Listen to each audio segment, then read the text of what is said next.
Um, I think we'll go ahead and get started. First of all, thank you all for coming out today, and thank you for coming back after lunch. That's always a concern of ours as we break a little bit. As we move into the third and final panel of today's event, we'll be looking more at the comparative perspective. We've been looking at it on a country-by-country basis, and we're going to look at it now a little bit more broadly. We'll start with Juan Carlos Garzón. You have bios for all these folks, and we're grateful that they could join us, so I won't bother you with the details. But he'll be discussing what he calls a schizophrenic insecurity in Latin America. Juan Carlos is also going to focus a little bit on Colombia. We had invited Gustavo Villegas from Colombia to speak as a case. And unfortunately, he was in an accident and wasn't able to join us, and so Juan Carlos offered to step up and help us make sure that we give that country sufficient regard. Following Juan Carlos, John Bailey will make a presentation on the dynamics of common crime and organized crime, and we'll conclude with Marcelo Bergman, who will address organized crime, illegal markets, and failing states. And we'll move in that order.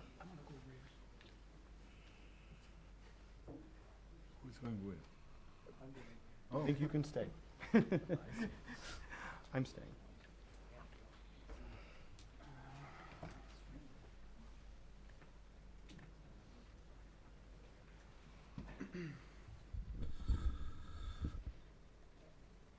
Bueno, buenas tardes. Quisiera agradecer primero a Cindy y a Carlos por la invitación. Yo en realidad voy a tomar algunos ejemplos del caso colombiano, no voy a hablar del caso colombiano, sino más bien señalar algunas tendencias. Esta presentación está llena de hipótesis más que de tesis comprobadas, pero la idea es promover la discusión sobre algunos puntos más que presentar conclusiones sobre una investigación profunda. Bueno, la primera cosa que uno hace cuando le ponen a hablar de este tipo de cosas es mirar los diarios para ver qué está pasando en el continente. Y realmente no sé si creer en la prensa, pero las noticias no son nada alentadoras. Revisando rápidamente, tenemos la Mara metida mucho más en el narcotráfico. Tenemos el primer comando de la capital involucrándose en actividades que le corresponderían más al crimen común. Tenemos más de 450,000 miembros de pandillas trabajando para los carteles en México, alrededor de 92 pandillas trabajando en Panamá para el narcotráfico, un sinnúmero de adolescentes trabajando en las plazas de vicio en Colombia.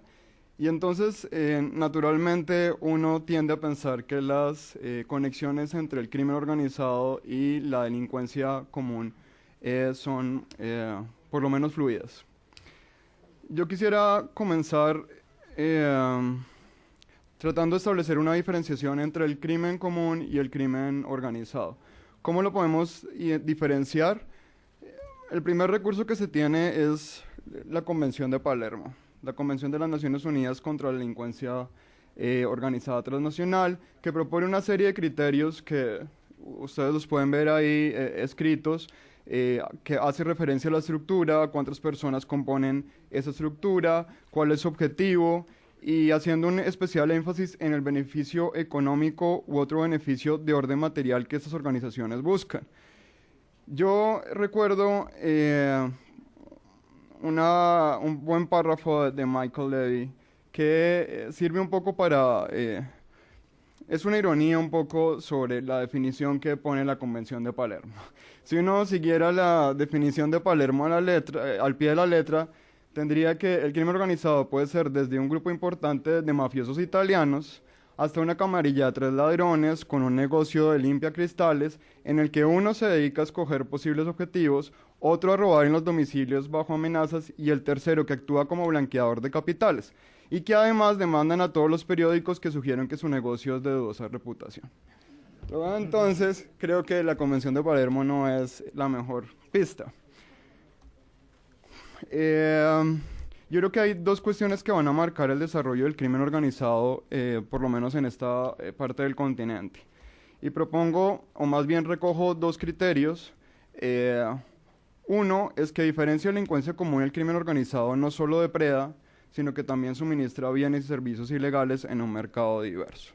Y esto creo que sirve mucho porque en realidad el crimen organizado pone un valor agregado. Es decir, y nos sirve para diferenciar, por ejemplo, un grupo que roba autos, o más bien un grupo que en un barrio roba a los transeúntes, que en realidad no generan ningún valor agregado, que, por ejemplo, un cartel del narcotráfico que convierte, digamos, una materia prima en un producto más elaborado. Y el otro criterio, que es más difícil de diferenciar, pero definitivamente es muy importante en el continente, es que el crimen organizado cuenta con capacidad de coacción y uso de la violencia contra quienes le retan, ya sea grupos criminales rivales o el Estado. ¿Cómo se traduce eso en el continente? Pues es de manera impresionante.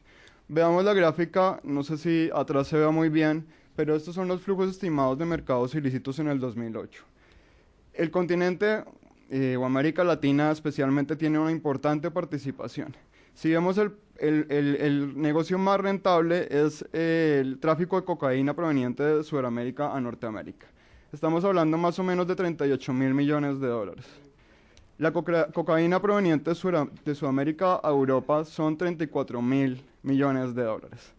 Para que tengamos una idea de esto, si 38.000 millones de dólares equivale más o menos al más de 7 veces el Producto Interno Bruto de Haití, está muy cercano al Producto Interno Bruto de Paraguay, y si sumáramos tanto el tráfico a Europa como a Norteamérica, tendríamos que, por ejemplo, este Producto Interno Bruto de un país como Bolivia se acercaría a este negocio. Entonces estamos hablando que la dimensión realmente es impresionante. Ahora, en términos del segundo criterio, América Latina concentra más o menos el 8% de la población a nivel mundial. Sin embargo, tiene el 42% de todos los homicidios de arma de fuego y tiene el 66% de todos los secuestros del planeta. Ahora, más o menos la tasa que tenemos, una tasa de 26 por cada 100.000 habitantes, que triplica a la tasa que tiene Europa. Pero lo impresionante es que mientras que Europa baja, las proyecciones indican que América Latina va a seguir subiendo. Y se prevé que para el 2030 la tasa alcance más o menos los 30 homicidios. Ahora bien, teniendo estos dos criterios, podríamos diferenciar el crimen organizado de la delincuencia común. Para mí el tema no es definición, y lo que propongo en el paper es que creo que lo que está pasando es que tenemos ante nuestros ojos una crisis de personalidad. ¿En qué consiste la crisis de personalidad? Lo primero es que el crimen común se ha sofisticado.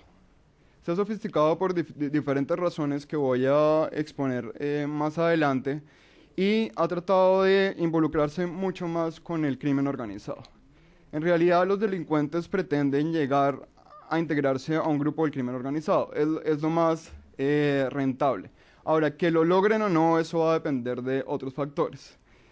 Y en esta, digamos, confusión o esta crisis de personalidad, también tenemos el crimen organizado que se ha desorganizado y que ha diversificado sus fuentes de ingreso, involucrándose en actividades predatorias y reclutando pandilleros y delincuentes. Es decir, hoy tenemos un crimen organizado que es mucho menos exigente en términos de reclusión, es mucho más poroso, y en ese sentido a veces se termina pareciendo mucho más al crimen común. Quise ponerle un nombre a esto, y esto es como la hipótesis que va a atravesar el paper, y es lo que quiero denominar como el síndrome de la inseguridad esquizofrénica, que es el crimen organizado asumiendo prácticas del crimen común, y el crimen común queriendo ser como el crimen organizado. Este es, digamos, solo el primer paso de lo que estoy llamando el síndrome de la inseguridad esquizofrénica. Pero aparte, creo que el problema de la personalidad o esta confusión entre crimen organizado y crimen común tiene que ver también con que ha cambiado la forma de operar. Y es lo que hace un tiempo también llamé el paso del modelo del Padrino al modelo Facebook.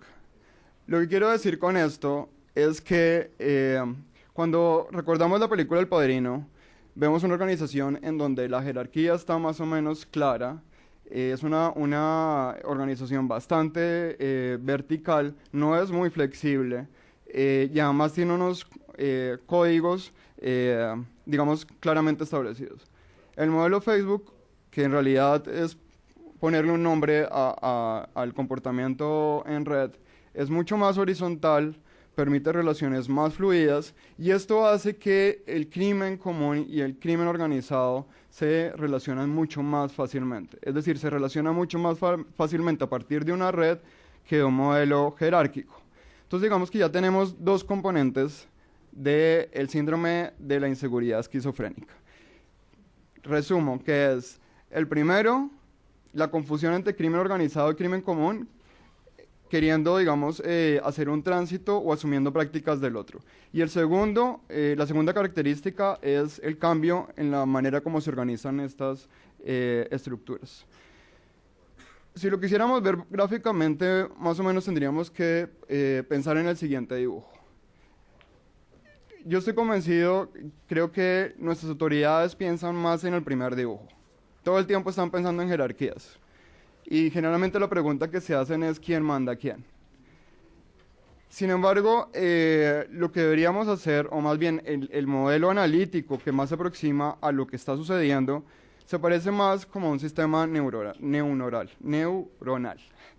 en el cual las complejas operaciones son el resultado de abundantes lazos de retroalimentación, no guardan una relación lineal, y además los componentes son capaces de adaptar sus parámetros. Visualmente sería algo como esto.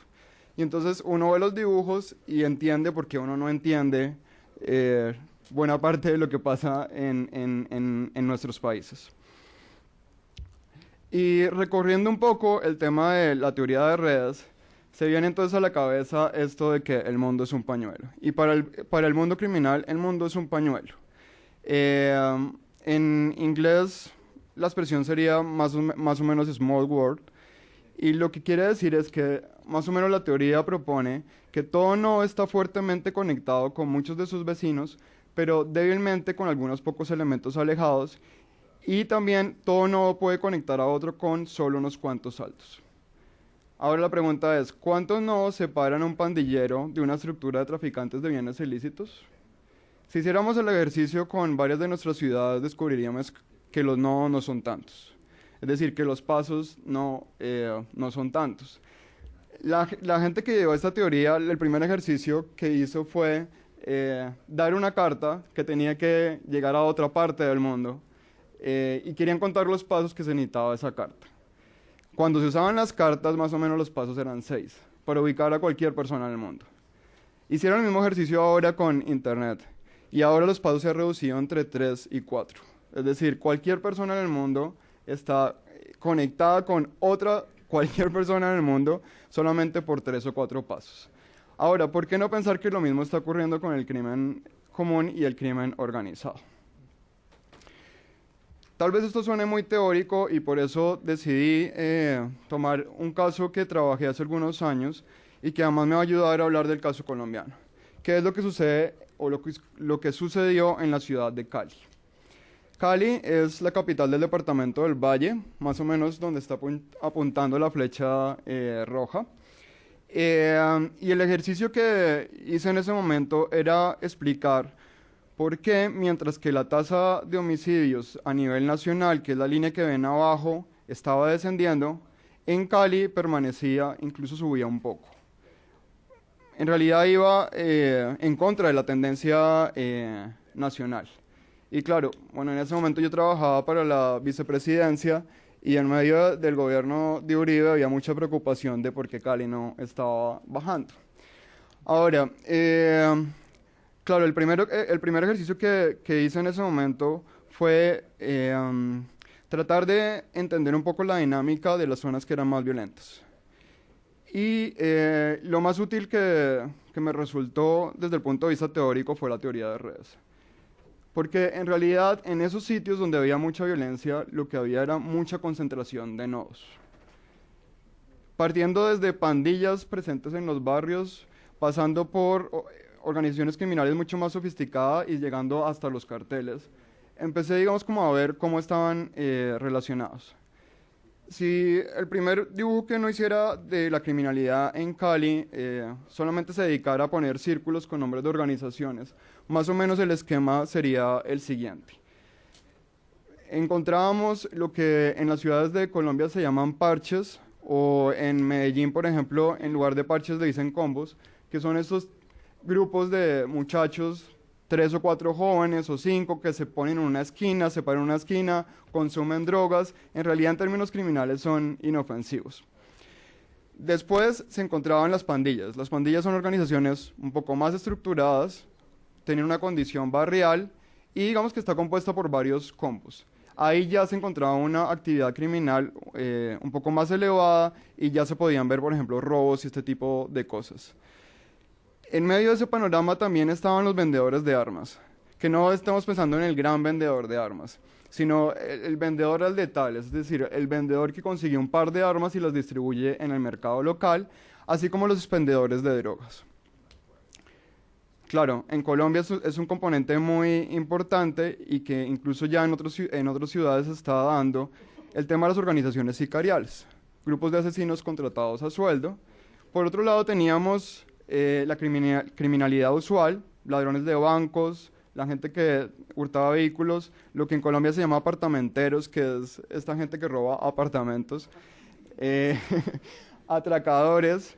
Y en ese momento encontrábamos dos figuras bien importantes del narcotráfico. Pequeños carteles, lo que el general Oscar Naranjo, actual comandante de la policía, ha llamado los baby carteles, y las oficinas de cobro.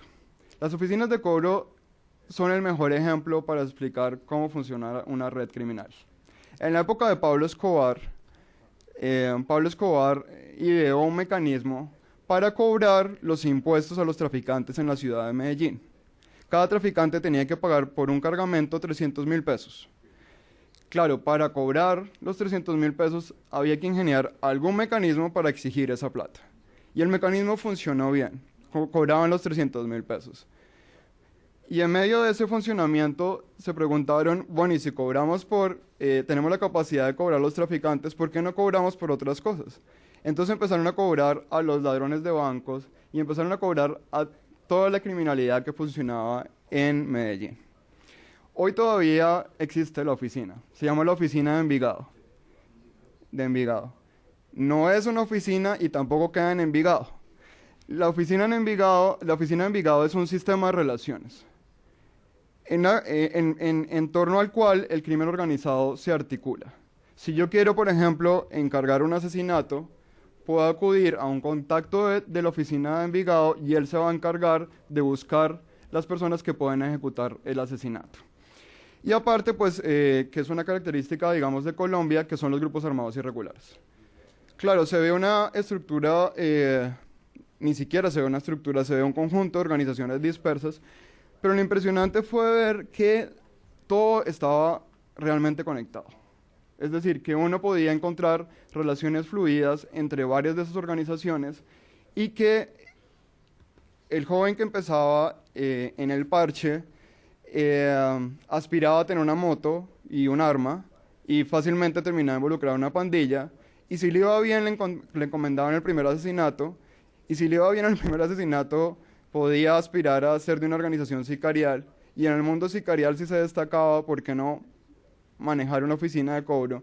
Y si tenía una oficina de cobro, ¿por qué no relacionarse con los carteles de la droga? Claro, este éxito en la carrera criminal no es tan frecuente. La mayoría de los jóvenes en América Latina que se reclutan o que más bien empiezan a participar de las actividades criminales terminan asesinados a muy corta edad. Ahora bien, era muy importante poner esto espacialmente. Entonces, en el 2004 de las 21 comunas de Cali concentraron el 36% de los homicidios, 4 de las cuales estaban ubicadas en la zona oriental. La comuna que presentó el mayor número de homicidios fue la Comuna 13. La Comuna 13 es el mapa que están viendo ahí. Ahora, no sé si lo pueden ver muy bien, pero cada dibujito significa algo en la estructura criminal. Vamos desde las pandillas hasta el grupo armado irregular. El ejercicio que pude hacer en ese momento, basado en una metodología que es la cartografía social, en la cual pues tuve la oportunidad de reunirme con los pobladores, con la policía, con autoridades locales, es poner a la gente en un mapa, hacer que la gente pinte en un mapa la presencia de los grupos criminales. Y que hablen un poco de sus relaciones. Ahora, el mapa dice más de lo que yo puedo decir. Esta era la comuna que tenía más homicidios y esta era la concentración de nudos que tenía esa comuna. Pero lo impresionante es que uno podía dibujar diferentes partes de la ciudad y encontraba una geografía que es distinta a la cual estamos acostumbrados a ver, que es una geografía que se desarrolla a partir de la ilegalidad. Es lo que algunos han llamado la división en la ciudad de esas zonas en las que se puede ir y esas zonas donde no se puede ir. Ahora bien, esto no solamente es el caso de Cali, y además esta estructura en red o esta configuración tan compleja de organizaciones del crimen común y el crimen organizado tiene repercusiones directas en lo que pasa en Colombia hoy en día. Colombia, que yo sé, se ha presentado como un tema exitoso, un caso exitoso en términos de seguridad, está atravesando graves problemas en cuanto a la seguridad urbana. El año pasado, las 3 principales ciudades subieron la tasa de homicidios: Medellín, Bogotá y Cali. En Medellín y Cali, este dibujo que les presenté sigue vigente. En Bogotá se está empezando a configurar. Y estamos hablando de un mercado ilegal que mueve grandes sumas de dinero en el ámbito local. Nada más en Medellín, más o menos se calcula que son 350 las casas de vicio, lo que en México se pueden llamar las tienditas o en Brasil se pueden llamar las bocas de fumo. Producen en esta ciudad mensualmente $5.250.000 más o menos. Eso es un mercado de grandes dimensiones. Ahora bien, y creo que yo voy a ser el único indisciplinado y me voy a tomar 3 o 4 minutos más. Tratando de organizar un poco cómo se forma la red criminal, encontré 3 tipos de conexiones, que denominé la conexión orgánica, la conexión sistémica y la conexión virtual. ¿A qué se refiere esto? La conexión orgánica tiene lugar cuando una estructura es capaz de cooptar a estructuras menores y establecer un sistema de regulación. Es decir, es cuando una estructura del crimen común o de la delincuencia común es cooptada o hace parte de manera orgánica de una estructura mayor del crimen organizado. Creo que hay buenos ejemplos en Brasil para tratar de imaginarnos esta conexión orgánica. Creo que el primer comando de la capital es un ejemplo, el comando rojo también puede ser esta forma de articulación. La otra es la conexión sistémica. La conexión sistémica no hace referencia a que la estructura del crimen común haga parte integral del crimen organizado, sino más bien que se mueven en el mismo sistema, en el mismo mercado. Ahora, nuestras ciudades en realidad están sufriendo una presión muy importante de todo tipo de bienes ilegales, bienes y servicios ilegales. Y lo que tenemos que pensar es que los bienes ilegales se mueven en el mismo mercado. Solamente pensemos, la semana pasada entraron a nuestro apartamento, robaron y se llevaron un televisor. ¿Qué hace el criminal con ese televisor? ¿En dónde lo pone a circular? ¿Dónde lo vende? Y seguramente ustedes pueden caminar por las ciudades, por las zonas céntricas de sus ciudades, o incluso podemos irnos a Nueva York y ver que en la misma estantería en donde están vendiendo productos de contrabando, también estamos encontrando productos que son parte de lo que genera el crimen común y el crimen organizado. Es muy difícil diferenciar. Y creo que es importante pensar además en que esto sucede en una dimensión que está muy poco abordada, que es el tema de la informalidad. Latinoamérica tiene más o menos el 50% de informalidad y algunos países, por ejemplo, como Perú y Bolivia, podrían llegar hasta el 70% de informalidad. Y creo que habría que trabajar mucho más para tratar de analizar esa informalidad desde la generación de violencia o la conexión entre la informalidad y la ilegalidad. Y la conexión virtual, que esta es la que más me gusta porque es impresionante cómo se hace, la dividiría en dos: las franquicias y los free riders. En realidad el crimen organizado no funciona muy distinto que Starbucks, McDonald's o Burger King. Estos grupos no tienen ningún problema en dar franquicias. Así lo ha hecho el Primer Comando de la Capital, así lo han hecho los carteles en México, así lo han hecho las organizaciones en Colombia. Incluso las venden partes del grupo y con el mismo nombre, la misma organización, y no tienen ningún problema. Ahora, del otro lado tenemos los free riders, que son delincuentes comunes que se hacen pasar por delincuentes organizados. Y eso también pasa todo el tiempo. Y además, la policía ayuda a esto, porque la policía o las fuerzas estatales capturan a cualquier delincuente y lo presentan como el mando de un grupo criminal. O capturan a una persona que maneja un expendio de droga y lo ponen como tesorero del cartel. Y así, en medio digamos, de esa complejidad, hay más de uno que pesca en río revuelto.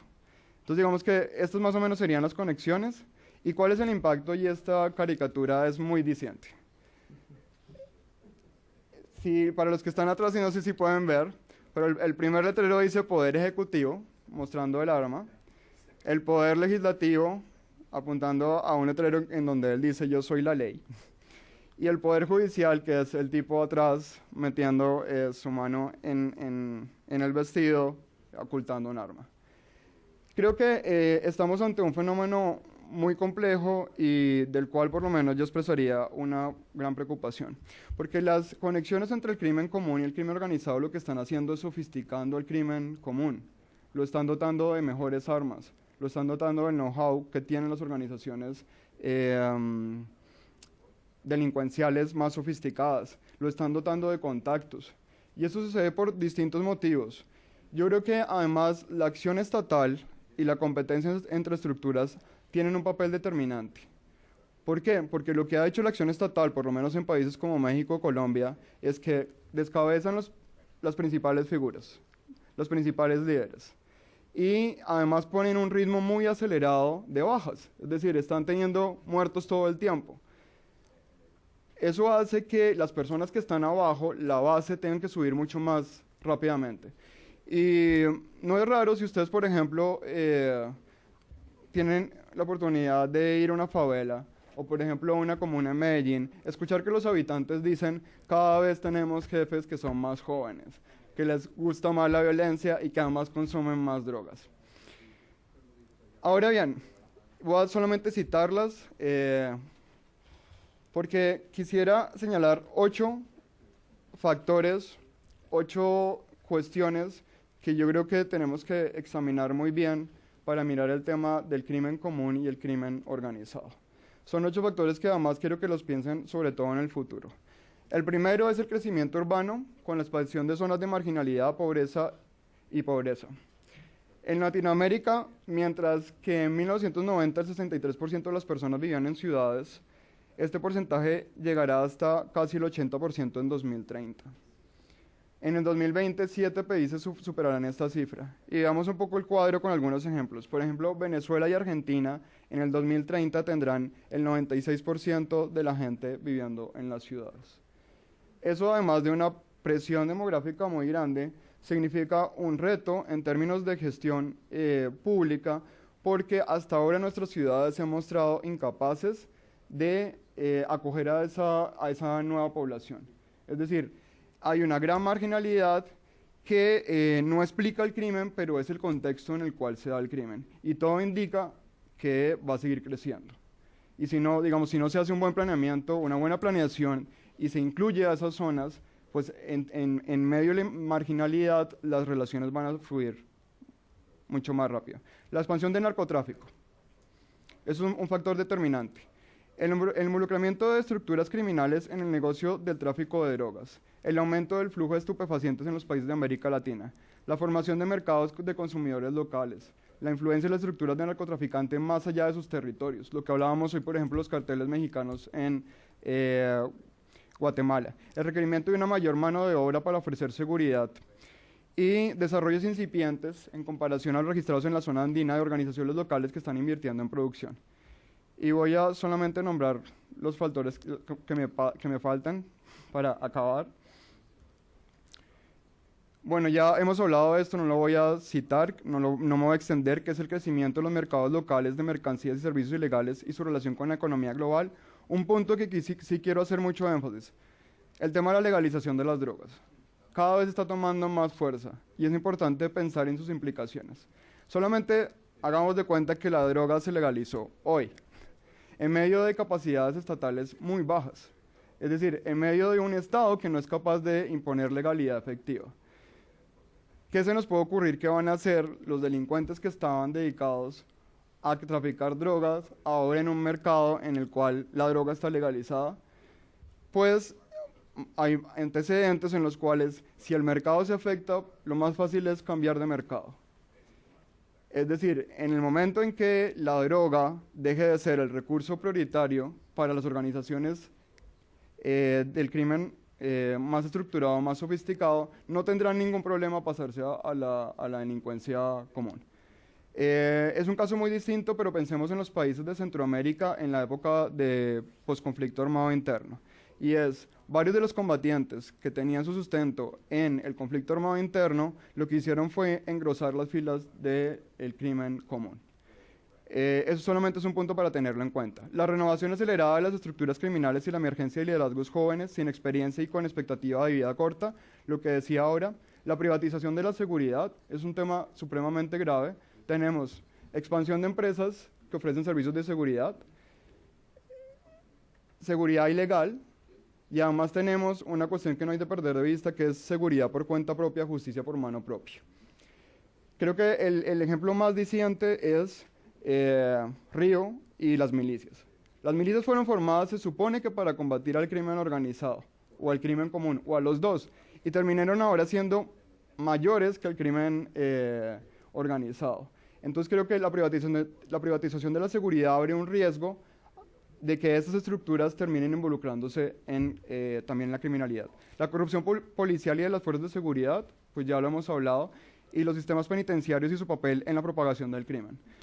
Cuando estuve en Brasil, tratando de mirar un poco lo que pasaba en Río y en Sao Paulo, me llamó mucho la atención una expresión que es, en realidad las cárceles son las facultades del crimen. Es decir, un delincuente entra sin formación y sale con doctorado en crimen organizado. Entonces, si seguimos teniendo eso, lo que tenemos es espacios en los cuales delincuentes comunes que entraron por cualquier delito salen siendo parte de una estructura criminal y además salen con muchas más herramientas. Para terminar entonces de definir lo que he llamado el dilema de la inseguridad esquizofrénica, tendríamos esta parte del pastel que ya le había descrito, pero además fuerzas policiales que se involucran en actividades ilegales y estructuras de seguridad privada anticrimen que terminan reproduciendo las mismas prácticas que supuestamente combaten. Esto es básicamente una gran crisis de personalidad en la cual unos asumen las funciones de otros.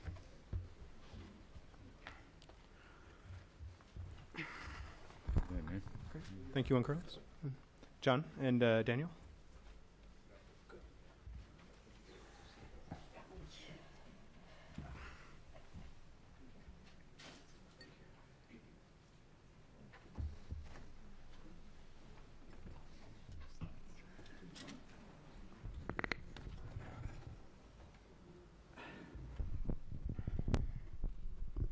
Thanks very much.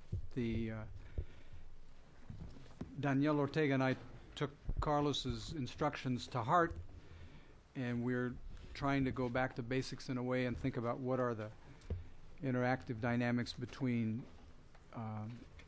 common crime and organized crime.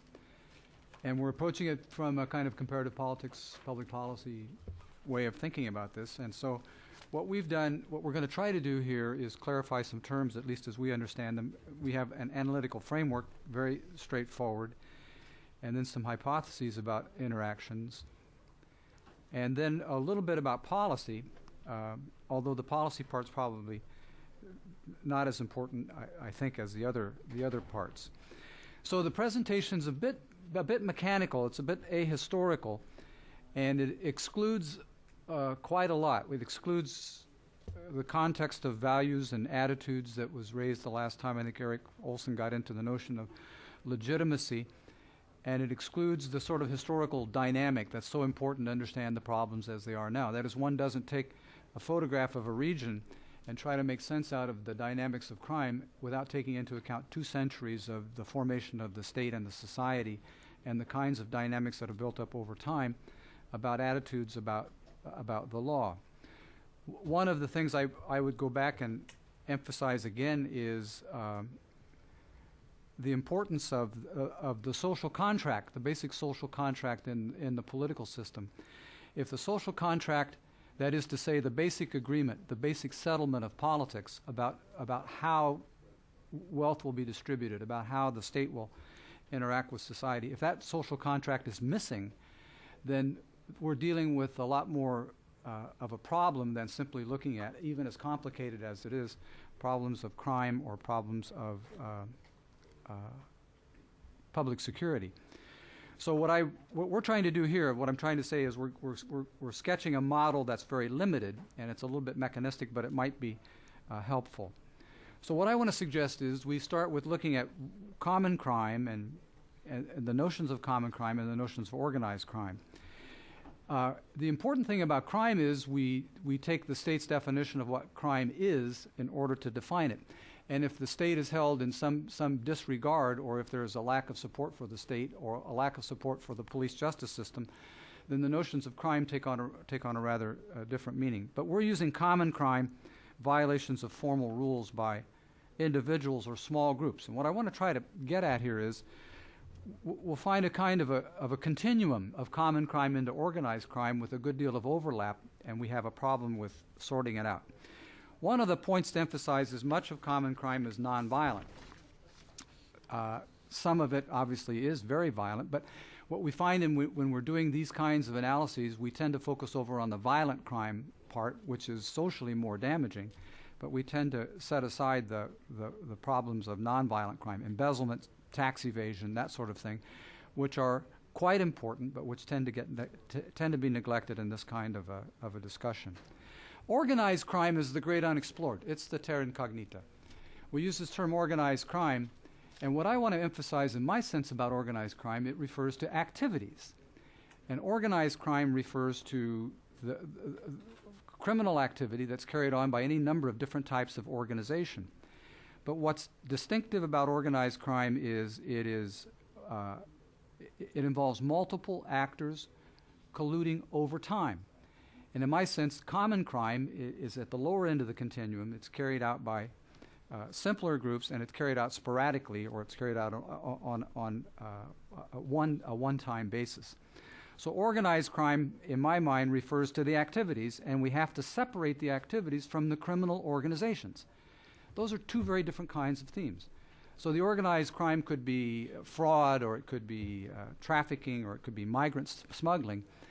And it can be carried out by many different types of organizations and in dynamic kinds of ways. So what I want to try to emphasize is try to keep separate the illicit activities from the organizations that carry it out. The challenge for us is to make sense out of organized crime, because it is a catch-all category that includes all kinds. I've yet to see a good classification of organized crime, and I regret to say I don't bring one to you today. And I'm hoping someone out there has a great classification that afterwards they'll take me aside and give to me. But there are 2 basic types that I would suggest. One type is enterprise crime.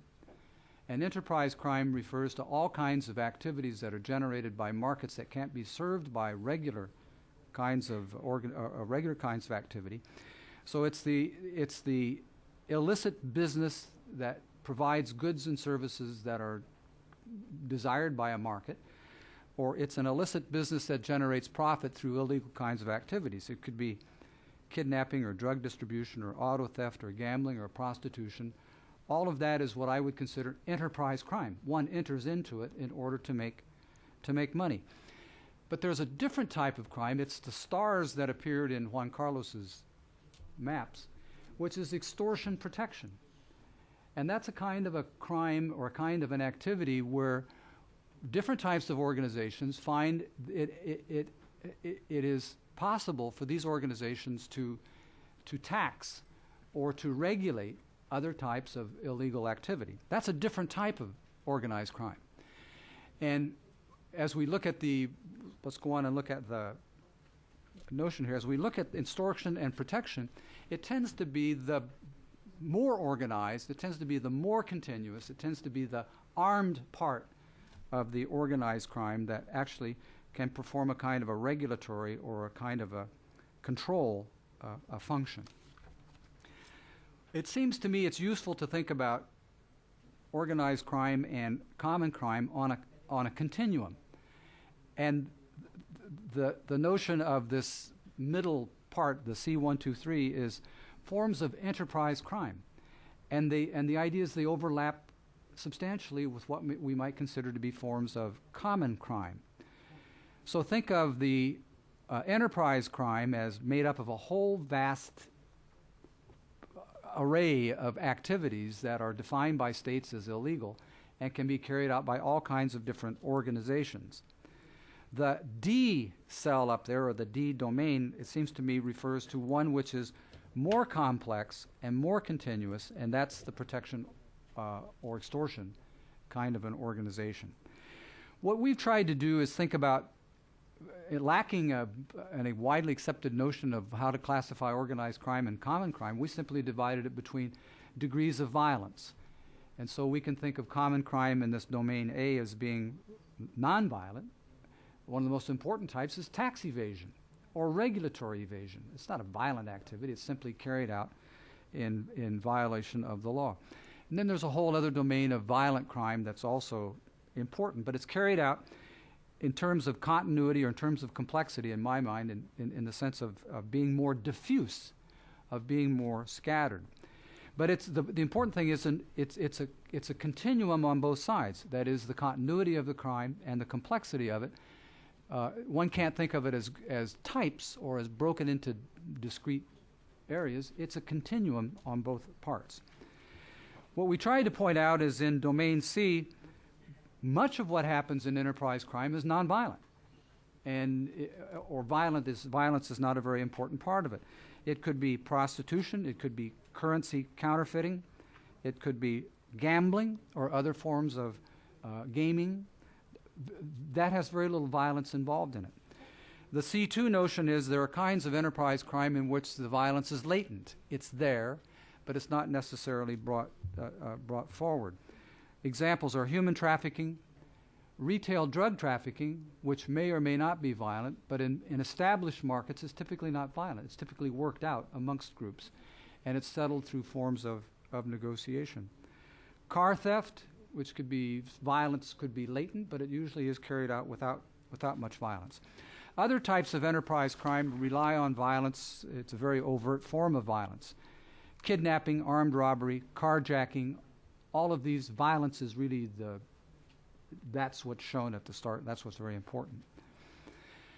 We emphasize in our own, it's already been talked about a bit, and I think Marcelo will talk about it further. We emphasize in our own, in this domain of the nonviolent part of the organized crime, of informal markets, or what Marcelo has called secondary markets, and the importance of these in generating the kinds of incentives that can feed organized crime and that can have implications for a common crime. Domain C, again, I go back to this point. It's not the organizations we're really focused on, it's the function. And the function is, in the absence of a strong state, different kinds of groups will emerge that begin to regulate what takes place in a particular territory. So we've already heard this morning, I was fascinated to hear the different ones. The uniformed police can perform the function of extortion protection. In the case of Buenos Aires, we hear a kind of a description of how the police become the important regulatory body. The militias in Medellin or the militias in Sao Paulo, guerrilla forces or criminal syndicates, these are the organizations. The function is, in the absence of the state, these organizations, one type or another, will begin to emerge and begin to exert control in order to regulate other parts. So this framework that we're thinking about, it's limited and it's contained, and we need to think about the interactions. I like the maps of Cali because it shows that's pretty much what we have in mind, is that kind of an area of application. It applies to really a colonia, municipio, or comuna, although we need to be aware of the kinds of interactions of this model with the rest. So with this as kind of the basic part, and what I'm hoping the group will begin to move toward is how to think more systematically about what makes up this domain of organized crime, enterprise crime, and what makes up the domain of extortion protection. What we've done is think of some hypotheses, and we really just thought of the hypotheses that seem related to two areas. One is paths of recruitment from what we would consider to be common crime into enterprise crime or into extortion protection. And the other is hypotheses about interactions amongst these fields of common, enterprise, and extortion protection. So with regard to recruitment processes, what we're looking at here are, we're suggesting three kinds of areas of recruitment that are interesting. One is the prison experience, which has been referred to a bit before. The other is neighborhood social gangs. And again, on the continuum, we're already talking about moving upward toward more complex kinds of organizations or more complex types of activities. And a third area of recruitment that we think is interesting is security forces, public or private, because out of these security forces come possibilities of recruiting talent or skills into both enterprise and extortion protection. So the prison experience, we've gathered data that show the growth of the prisons, the overcrowding of the prisons. We've gathered data that show that what's been referred to before as the impunity, the fact that 2 or 4 or 5% of crimes are really adjudicated creates incentives for those persons who are imprisoned to return to a world of crime in which the costs of engaging in crime are fairly light. So what we've done in this first hypothesis about the prison experience is try to assemble some numbers that show some things about dynamics, that is the growth of the prisons and the likelihood of feeding into more types of enterprise or extortion protection types of crime, and then provide some rationale about why prisoners would be susceptible to recruitment. Similarly with the neighborhood social gangs, we've assembled data. The paper shows the numbers of the gangs that are increasing, and also the violence that tends to be associated with the gangs is also increasing, and the ways in which that also it feeds into the recruitment into enterprise and extortion protection. The security forces, this is an area that's been touched on as well. What's really dramatic is the growth of the private security. And then I was struck by, maybe it was the case of Rio, about the ligas and the use of these or the attraction of these kinds of security forces into extortion protection in the case of Rio de Janeiro. But there again as well, the tendency are for the growth of these security forces and then the impacts of these on joining forms of crime. So what we're suggesting is think about recruitment paths and the ways in which phenomena taking place in the area of the common crime and the dynamics of the change can affect the growth of both enterprise crime and extortion protection. About interactions, we chose to look at a kind of obvious candidates. One is illicit drug marketing, the internal drug markets. And here well, I was interested earlier this morning, do we have good data on the behavior of these internal drug markets? And the answer is, well, we don't really. But we think the internal drug markets are growing rather substantially. And the social harms that are caused by this feedback into forms of common crime. I think Marcelo, in the case of Buenos Aires, pointed to the importance of drug consumption as a problem in common crime. What we need here are We don't have very many good studies. I found only, or actually we found only one good study by the United Nations on the growth of the internal drug markets. And this is an area where we need to know quite a lot more about what's going on. Another hypothesis links, this is about the interactions, the informal markets with common crime. And that's been, I think, talked about earlier this morning, and we needn't get too much into it here. What we found, one of the questions we have about the informal markets is how to measure them, how to actually make sense out of what's going on, and what forms of informality to pay attention to. And we lack good comparative studies of informality in retail markets, which we think are really the important types, in Latin American cities. The sense is all of the cities have neighborhoods, or all of the cities have areas in which the retail markets are concentrated. Iztapalapa in Mexico City is a classic. Merced in Guadalajara is another good example. And these are areas in which all kinds of products and services commingle, and which are attracted or which are connected to organized crime in the chains of supply, and then connected to common crime in the varieties of ways in which they affect the neighborhoods and the consumers of those products. One of the points to bring out, this interests me a lot, is what are the effects of informality with respect to attitudes about legality? And the hypothesis is informality erodes support for law. And informality is one of the structural features that affects the way in which consumers think about their participation in the market and think about their participation in the society.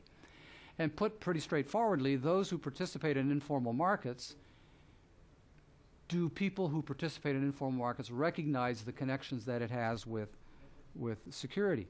We found one study that compared 4 Mexican cities, and the interviewees with regard, this is with purchase of pirated goods, which is one of the products that predominate in the informal markets. And the interviewees were asked, well, do you realize the connection between pirated goods and other things? And one of them is, fomenta la delincuencia. Do you realize there's a connection between buying pirated goods and the fomenting of crime? And the answer is, yeah, 80% recognize when they're buying pirated goods, they're fomenting crime. Or do you think when you're buying pirated goods, atenta contra la seguridad? 75% say, yes, in fact, we see that. That it weakens the economy and so forth and so on. There is a connection. This is not as though it's a kind of a straightforward incentive to buy. There's a recognition that participating in illicit retail markets has that effect. Weapons trafficking, we get into a hypothesis about the ways in which weapons trafficking connects organized crime with varieties of common crime, and we have reasonably good data about that across country. Another hypothesis takes us over into the kind of D domain. Protection extortion gangs can regulate common crime, either promoting it or repressing it. This comes out very clearly. Again, Marcelo talked about it this morning, the function of the police. One of the interesting differences between the case of Buenos Aires and the case of Juarez, it struck me as very interesting that the police in Buenos Aires have the corporate coherence to negotiate amongst themselves some kinds of understandings about how they will behave with respect to common crime, which is very different from Juarez, where the police are absorbed into crime, and there's less of a corporate identity in which the police can actually negotiate some position with regard to crime. But the point of our hypothesis is this is a different domain, and it can be served by many different types of organizations, and we need to study this in a comparative sort of way. We'll skip through the policy parts because, again, I'm struck by Marcelo's point. Looking at the policy issues really is the wrong level to be looking. What one needs to understand more clearly is the kinds of negotiations that need to take place at a broader political level, kind of a meta negotiation. If we focus on the policy elements themselves, if we look at weapons trafficking or protection extortion and that sort of thing, we're looking at details that necessarily won't go all that far. Conclusions, where do I want to go with all this? My agenda about what we ought to be looking at. One is data collection. We have these very important areas that at least I know very little about, and I suspect there's not a lot of good data on that. One is informal markets. We need to know a lot more about how informal markets operate, and especially informal markets that are retail-type markets. And so we ought to give some priority to the ways in which informal markets operate and the ways in which the supply chains, in some cases informal markets, will hire agents to go to China, and the agents in China arrange for the shipments of the products that then are smuggled through customs and then end up in informal markets. So we need to know a lot more about the ways in which these informal markets are structured and operate, and the ways in which the supply chains are put together, and then the effects that it has on common crime. We need to know a lot more about social harms that are related to drug trafficking, drug abuse, and there we don't have very much to go on. We need to know more about recruitment. What are the factors that shape decisions by any number of youth gangs, prisoners, security personnel to move from common crime on into forms of enterprise crime or protection extortion? Not all members of social gangs make that move. Not all prisoners make that move. Not all members of security forces make that kind of a transition. So we need to wonder what kinds of factors go into that sort of decision. And then my last final plea, parting plea, is we need to think more clearly. Maybe this is the comparativist. We need to think more clearly about what makes up enterprise crime, what it looks like. And at a micro level, what are the interactions between types of enterprise crime? That is, to what extent a group can enter into varieties of different types of crime, or to what extent they have to specialize or tend to specialize. And then we need to think more clearly about the ways in which these kinds of enterprise crime are related to protection and extortion. And I'm hoping after the meeting someone will take me aside and say, that's already been settled. We have the studies on that, and here's the book you haven't read yet. So I'll stop with that. Thank you, both. Marcelo? You will tell me about it. Mm-hmm.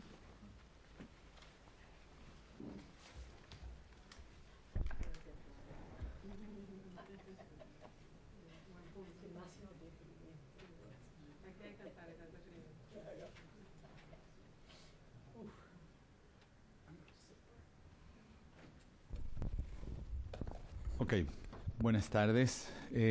Muchas gracias, Cindy, Carlos y al Centro por la invitación y por el gusto de participar en una conferencia que resultó ser muy buena, por lo menos desde mi parecer. Tengo la suerte de cerrar y ser el último, y por lo tanto voy a evitar muchas cosas que tenía para decir porque ya las dijeron. Entonces me voy a concentrar en algunas cosas que quedaron por ahí. Esta presentación es una modificación de una presentación que yo hice hace cerca de 2 meses atrás en algunos foros aquí en Washington, y que surge de la preocupación de por qué tenemos un crecimiento del delito en América Latina en los últimos 25 años, muy marcado en casi todos los lugares. Enseguida voy a mostrar algunos datos, pero ya los deben conocer bastante bien. Y básicamente lo que me interesa entender es cómo se integra, para esta presentación, hice algunas modificaciones, de cómo se integra el crimen común con el crimen organizado. Sostengo que la relación es estrecha y la vinculación muy profunda. Hipótesis. Está en inglés para facilitar, ¿no? Hablo en español y escribo en inglés.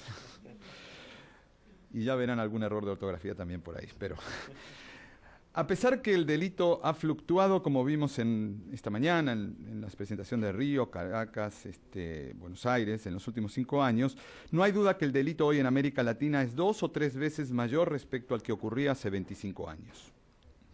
Algo ocurrió en los 90, en casi todos los países de América Latina, que explica un crecimiento importante del delito. Hay sobradas experiencias que el crimen era administrado desde el poder en los años 80, inclusive antes, por ejemplo en México bajo el PRI y en muchos otros países, ¿no? La policía de Buenos Aires, como dijo mi tocayo Marcelo, ya era maldita en los años 80.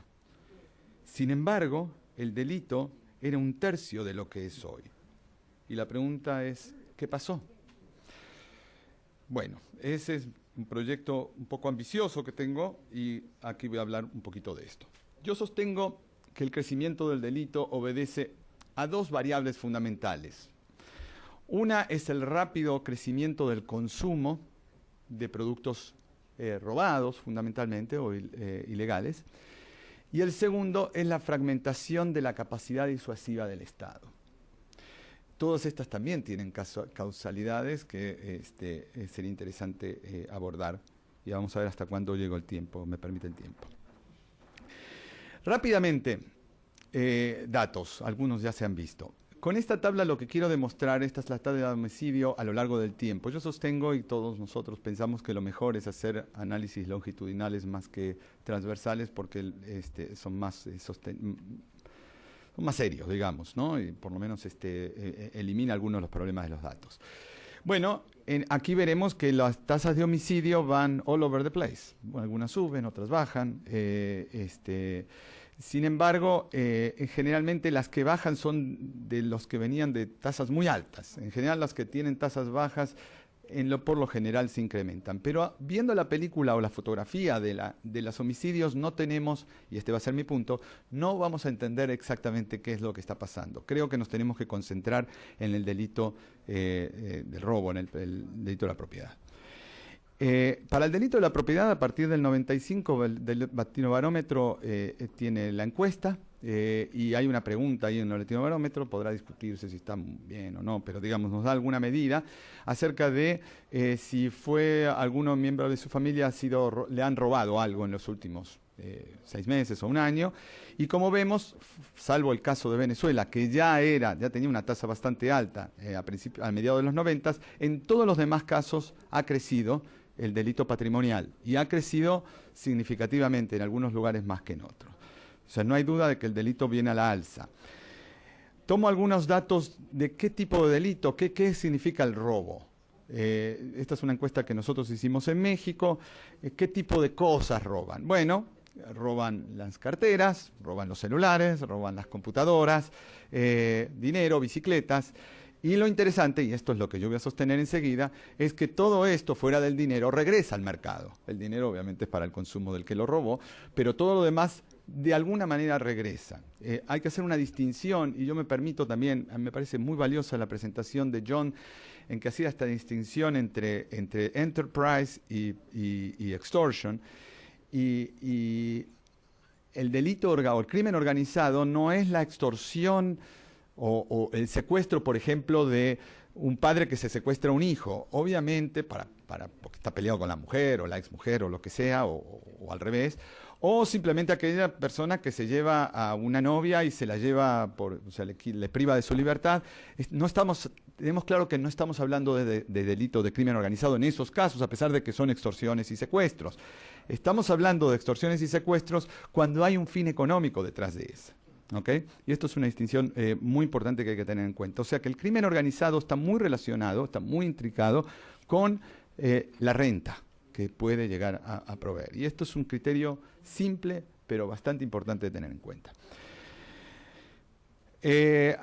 Tomo los dos casos que mejor conozco, Argentina y México, pero me parece que la película sería no muy distinta en muchos otros lugares.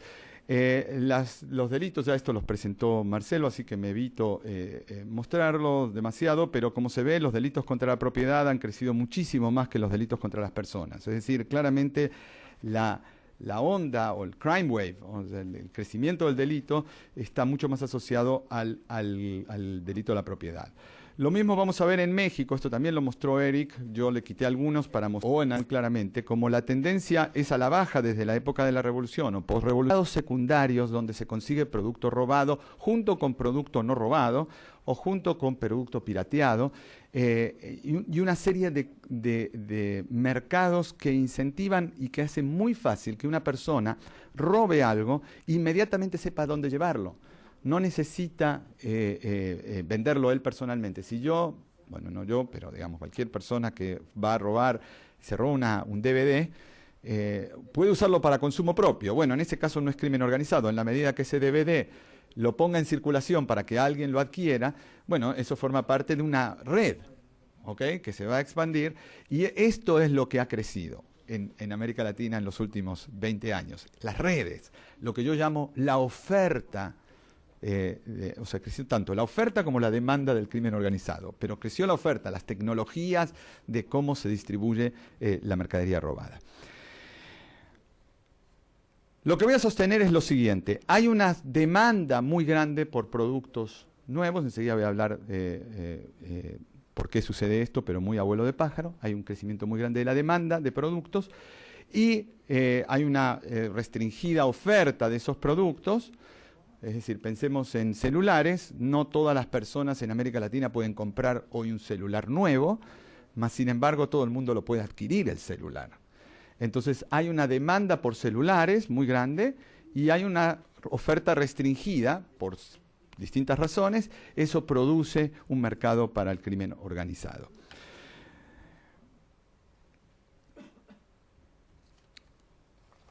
El crimen común está vinculado con el organizado porque el desarrollo de mercados de mercancías ilícitas creció exponencialmente, tanto del lado de la oferta como del lado de la demanda. El de la demanda se explica por procesos sociales que trascienden a esta presentación, pero que están relacionados con la expansión del consumo producto del abaratamiento de la producción. A esto hay que pensar el ingreso de China al mercado mundial, la caída de las tasas de intereses en los años 90, la expansión del crédito, la reducción de tarifas aduanales, etcétera, que produjeron un boom de consumo en los años 90 y fundamentalmente produjo un proceso de lo que yo llamaría, o no yo solamente, muchas otras, el ingreso a la ciudadanía vía el consumo. Esto estoy hablando de gente como Bauman, como García Canclini, etcétera, etcétera. A través del consumo hay un ingreso a la ciudadanía, no me voy a detener en esto. Pero también se desarrolla, pero lo importante es que se produce un efecto y una demanda de productos que no todo el mundo puede alcanzar, ¿ok? No todo el mundo puede comprar la Nike, o no todo el mundo se puede comprar el celular, o no todo el mundo puede comprar el DVD, pero todo el mundo sí lo quiere. Para satisfacer la demanda del el nuevo apetito por el consumo, se surgen estos mercados de productos robados. Pero también se desarrollan y expandieron las estrategias y mecanismos de lo que yo llamaría la oferta. Y este es un punto muy importante, ya que el crimen organizado no debe ser entendido al estilo mafia siciliana o carteles tipo Al Capone, sino más bien estamos frente a un auténtico mercado de grupos, bandas e individuos que entran y salen del mercado vendiendo sus productos recientemente robados y que llegan al mercado secundario, ofreciendo protección a grupos jerárquicos más altos, siendo sicarios o contratados para operaciones especiales. Hay un auténtico mercado y competencia para producir mercancías de acceso masivo o segmentado que es bastante eficiente. Lo que estamos en presencia es un crecimiento de mercados ilegales muy sofisticados. El ejemplo rapidísimo del robo de carros, que ya fue mencionado, así que yo lo paso muy a vuelo de pájaro, pero este es el prototipo de un crimen organizado para no entrar en el tema de la droga, que tiene otras connotaciones y otros. Bueno, en América Latina se roban más de 1 millón de carros por año. Es un mercado de 3 a 5 billones de dólares. Y para realizar esto hace falta estructura y organización. O sea, no es algo que lo puedo hacer yo desde la trascienda de mi casa, por supuesto, ¿no? Ahora, lo que yo voy a sostener es que no es que hay aquí 5 o 10 grandes oligopolios concentrados en el negocio del robo de carros, no. Hay muchas organizaciones muy dispares, hay distintos tipos de robos de auto. Están los de alta gama, están los de baja gama, están para repuestos, están los que se llevan a Paraguay o Bolivia. En fin, es un mercado muy sofisticado. En Argentina lo que vemos es un crecimiento, tomando como base el 2004. El dato que me gusta más es el de México porque tenemos una serie mucho más larga y como ustedes ven, el crecimiento... En el año 90 se roban más o menos unos 12.000 autos por año y en el año 2009 se roban 65.000 autos por año. Esto solamente los que tienen registrados con seguros, que es aproximadamente un 60% del parque automotor. Es decir, el nivel de robos es muchísimo mayor. ¿Para qué se roban? Bueno, para autorrepuestos o para venta. Y eso requiere, si se vende en el exterior, han aparecido autos de México en Eslovenia. ¿Okay? O sea, se necesita todo un tráfico muy sofisticado para poder hacer esto. Bueno, no me detengo mucho más en esto.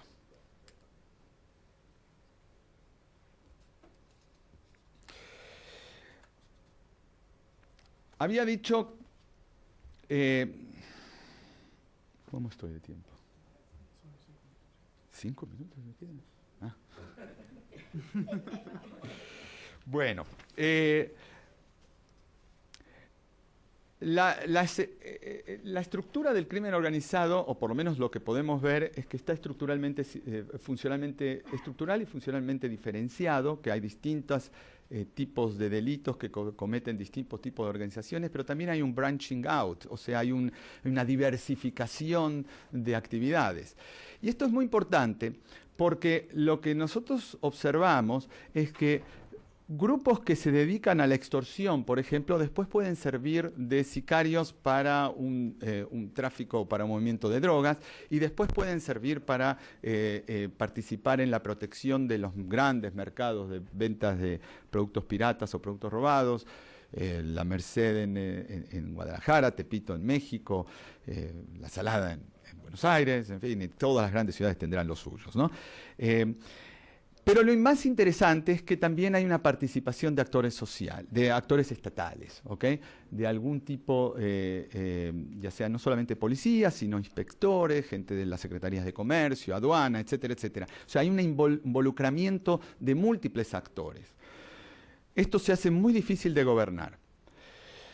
¿Cómo llegamos a esto?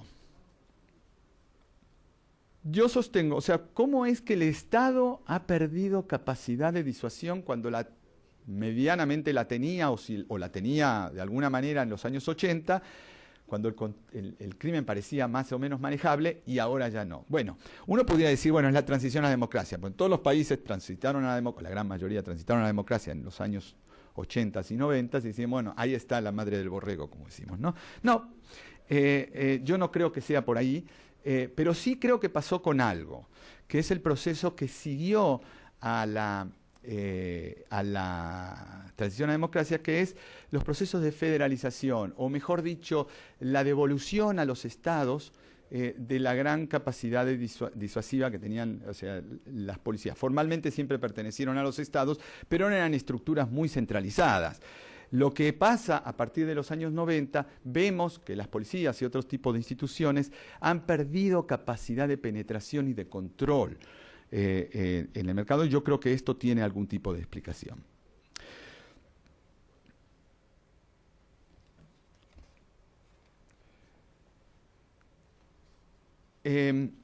¿Por qué creció el delito? Había dicho que había una razón económica y había una razón institucional. La razón económica, estamos viendo las rentas que produce el tráfico de drogas, no tengo que expandirme mucho más de esto, son enormes, es una oportunidad de negocios impresionante, especialmente movido por Europa y Estados Unidos, pero que también tiene su impacto dentro de América Latina. La proliferación de la piratería, de esto ya se ha hablado, la fragmentación de mercados y la expansión de la reducción de las barreras comerciales. Y algo que yo me quiero detener un poquitito, que es el tema del costo laboral. Muchas veces se dice que, por ejemplo, la pobreza o la marginalidad está asociada con el delito, pero nunca se entiende la causalidad, y el problema es que no abordamos mucho los mecanismos causales que pudieran llegar a producir esto. Yo me aventuro también a decir que estos mecanismos explican un poco la asociación entre alto crecimiento de la delincuencia y alta marginalidad o alta pobreza. Y esto tiene que ver con dos cosas fundamentales. Primero, en los momentos de debilidad económica, el consumo se debilita sensiblemente. Esto quiere decir que si antes yo tenía que comprarme un radiador para mi auto nuevo, en los momentos de crisis económicas a lo mejor ya no lo puedo comprar. Entonces tengo que ir a comprarlo en un mercado secundario, ¿ok? Quiere decir que se incentiva los mercados ilegales. Eso por un lado. Pero también sucede otro problema, que cuando hay momentos de crisis económica, los más castigados son los sectores marginales, el labor, ¿no? El trabajo o el pago de trabajo de los sectores más débiles. Es decir, crece exponencialmente la desocupación y por lo tanto baja el costo laboral. Consecuentemente, se hace más barato reclutar Para el crimen organizado se le hace más barato reclutar soldados o sicarios o ladrones, etcétera, etcétera, en los momentos de crisis económica. Y por eso, por los dos lados, por el lado de la demanda y por el lado de la oferta, hay un incentivo en los momentos de crisis para que el delito crezca. Me voy a detener un segundito en lo institucional. La literatura, en general, ha demostrado que las policías no reducen significativamente el delito. De esto hay bastantes cosas escritas en muchos lugares. Simplemente puede acompañar el proceso de reducción. Pero lo que la literatura no dice es cómo la policía sí puede fomentarlo. O por lo menos estos escritores no han dedicado. El factor disuasivo de la policía es importante para inhibir actores en involucrarse en la actividad delictiva. El tema fundamental es que no estamos solo frente a un tema de policías. La contención de los mercados secundarios ilegales debe ser abordado desde todo el aparato del Estado. Las oficinas de impuestos, las de regulaciones del comercio, la justicia, las transacciones comerciales y finalmente la policía. Es decir, si existe un mercado donde se puede comprar un celular por X y todo el mundo lo sabe, y no se hace nada para eso, lo que se está haciendo es fomentando la existencia de ese mercado. Entonces, y no solamente sucede en Tepito, o no solamente sucede en la Merced, sucede en general, estas cosas se venden incluso en mercados más caseros, por decir así, ¿no? En ferias, en la calle, etcétera, etcétera. Si no se controlan esos mercados, entonces la existencia de esos mismos mercados incentiva a que la gente vaya a consumir a eso, por lo tanto la maquinaria se aceita mucho más.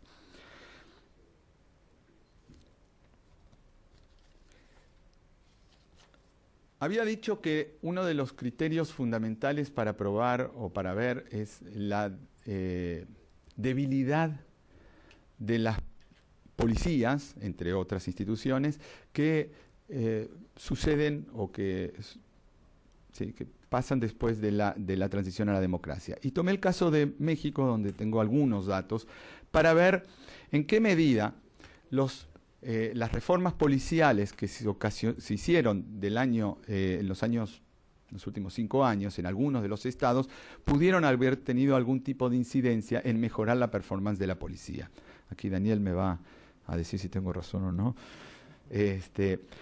Y comparé los datos de tasas de robo en distintos estados, desde el año 2000 al año 2008. Y aquí vemos, en los estados donde no hubo ningún tipo de reforma, las tasas de robo aumentaron 40% en esos 8 años. Donde hubo muy bajas reformas, subieron 22%, donde hubo moderadas reformas, 39%. Quiere decir, inicialmente, que las reformas policiales no han producido, por lo menos hasta ahora, ningún tipo de indicación para pensar que estamos frente a un efecto de mejorar el nivel de seguridad. He seguido, paso muy rápidamente, los datos. Nada parece indicar que las policías, el número de policías en la calle mejora el nivel de seguridad. Tampoco hay evidencia sobre el desempleo. Pero me gustaría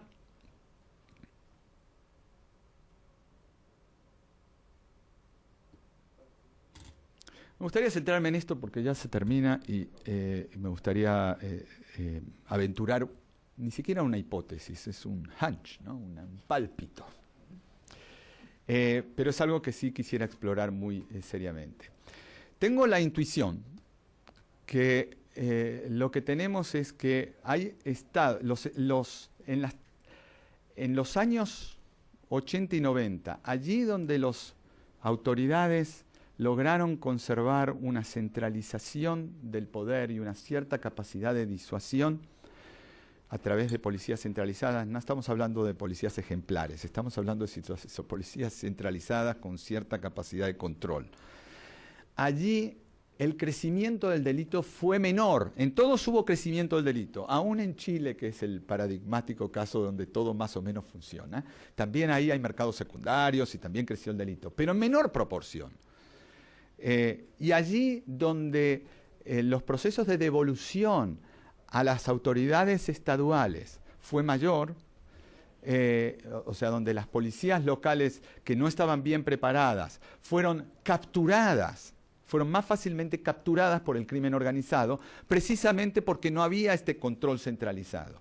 La hipótesis que yo manejo es que, y esto se ve muy claramente en México, que las policías estaduales recibieron un paquete para controlar algo que con una debilidad estructural tal que fueron rápidamente capturadas por el crimen organizado.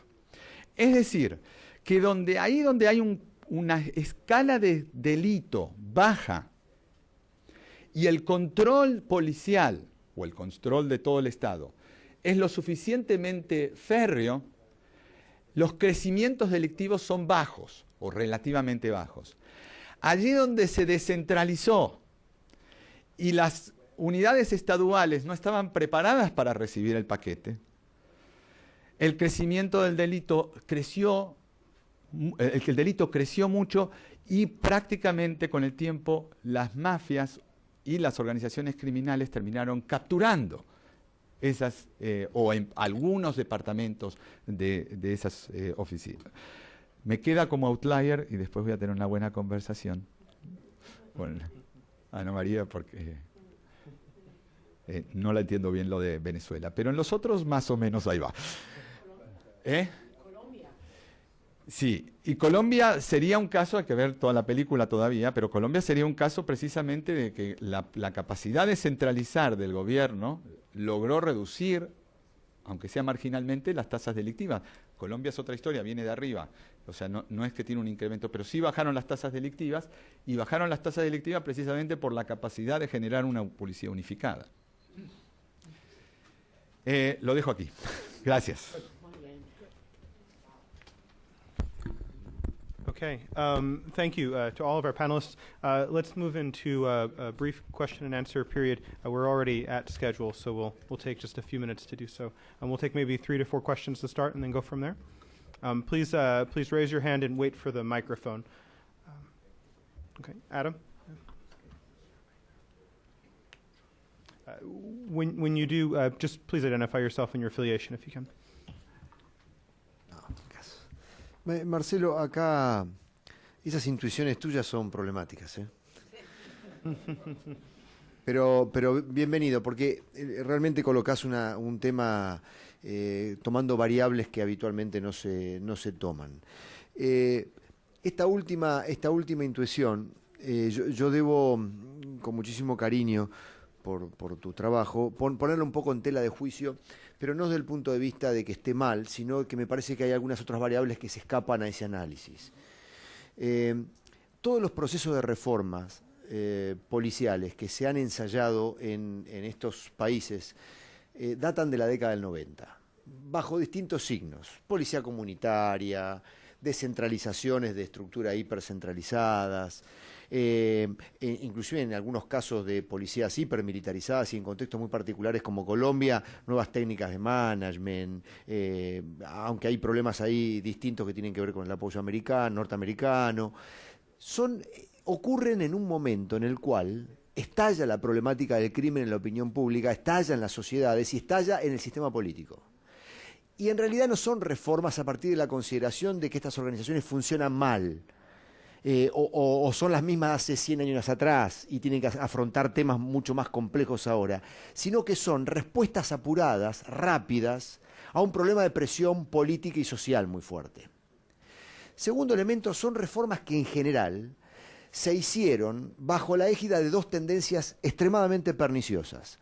Una, fueron conducidas por los propios policías, por los mismos policías que eran parte del problema y de la crisis, que nunca han tenido capacidad para poder ver la problemática de conjunto que vos estás colocando acá: formación de mercados ilegales, nuevas formas de management, nueva forma de gestión, digamos, con lo cual ya la limitación de estas reformas eran estructurales. Y en segundo lugar, se basaron mucho en reformas legales, y no en reformas organizacionales y reformas en comportamientos y en prácticas policiales.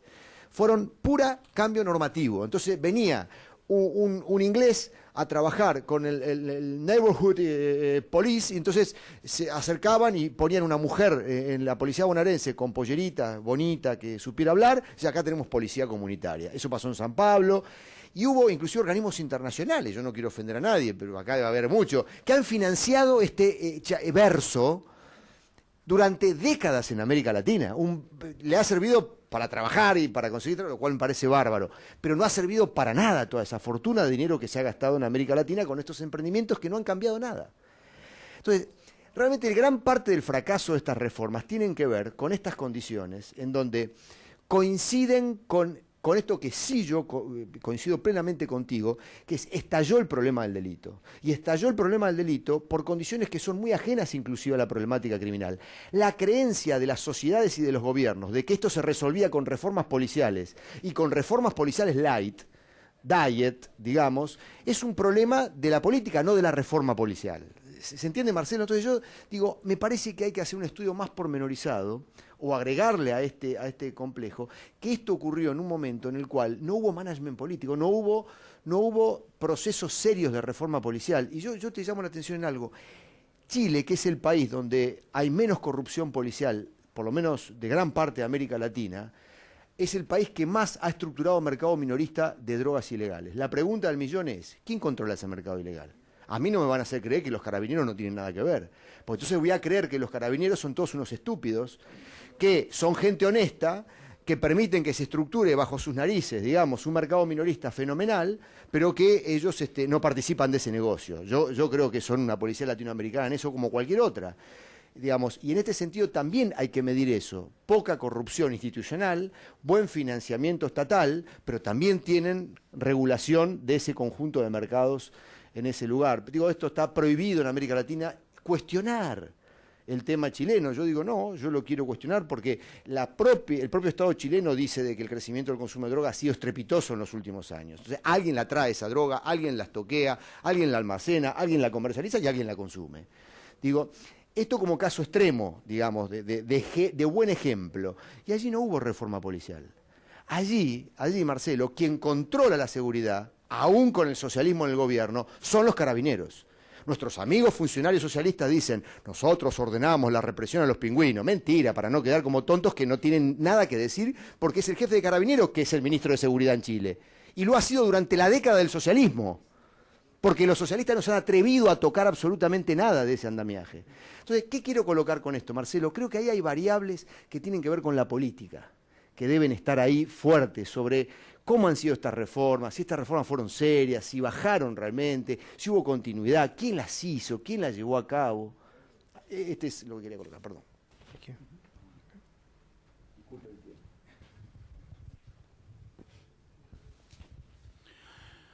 E eu quero falar exatamente, pegando um gancho, pegando um espaço no que ele falou, uma carona, diz respeito a algumas coisas da última fala do Marcelo Bergman, que são o seguinte.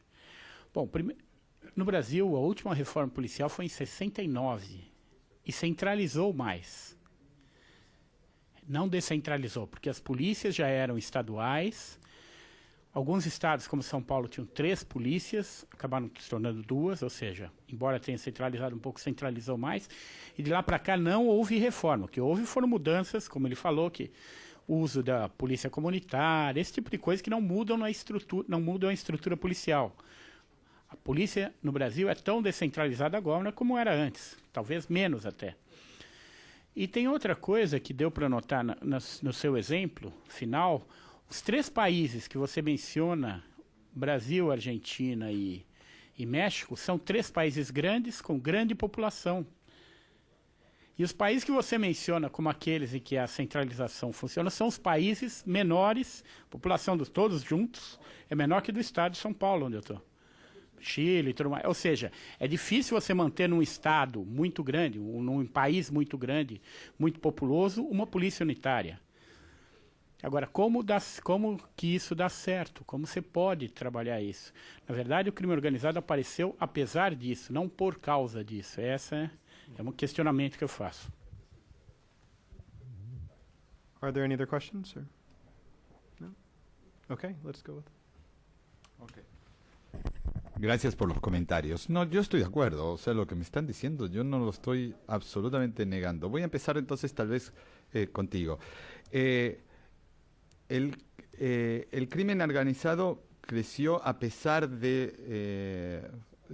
yo estoy de acuerdo. O sea, lo primero que insistí y dije es que el crimen organizado está guiado por un apetito de demanda de productos ilegales y hay un mercado ávido de ese tipo de consumos y se desarrolla una oferta para satisfacer esa demanda.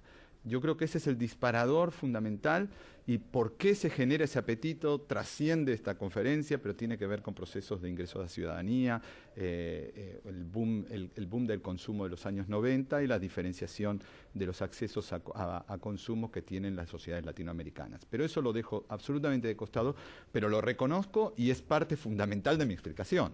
El delito tiende a satisfacer ese consumo. Ahora, la capacidad, y yo manifiesto mi absoluta ignorancia de Brasil, y te agradezco el comentario, sencillamente la impresión que yo tengo es la siguiente: no estoy hablando de reformas formales, estoy hablando de que en la época del régimen militar de Brasil existía una descentralización de iure. Absolutamente las policías eran comandadas por los distintos jefes políticos de los diferentes estados. Mas, sin embargo, existía una subordinación al poder centralizado mucho mayor de la que existe hoy en día. Hoy en día, los gobernadores tienen una capacidad de gestión muchísimo mayor sobre la policía de la que existía hace 30 años atrás. Ese es todo mi punto y no conozco mucho más en detalle como para decir algo, pero tal vez por ahí pasa algo. Está, obviamente, por eso es un pálpito y ni siquiera es una hipótesis, pues no tengo todavía toda la formulación. Respecto a la respuesta a lo de Marcelo también, yo estoy de acuerdo contigo. O sea, no es que estoy diciendo de que la variable política hay que desentenderla en absoluto. Es parte de todo esto y yo creo que lo que acabo de decir, el hecho de que ahora son los gobernadores o los jefes comunales o los intendentes los que tienen algún tipo de injerencia, hace que la capacidad disuasiva de la policía se haya mermado de alguna manera.